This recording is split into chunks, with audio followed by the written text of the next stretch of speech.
Lampu yang saya gantung dekat tiang sana tu, saya pakai yang model putih ni. Yang ni kali kelima saya repeat lampu ni. Dekat jalan utama ni, saya dah pasang 4 biji. Setiap biji tiang, saya letak 2 biji lampu ni. Sebab lampu ni harga dia mampu milik tau. Tapi cahaya dia terang ngam untuk korang pasang dekat jalan utama macam ni.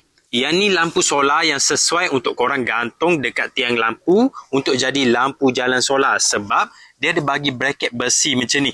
Mudah untuk gantung macam yang dekat sana tu.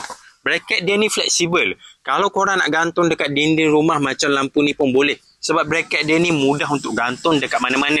Tiang lampu boleh, dinding rumah pun boleh. Korang boleh gantung dekat beam macam ni.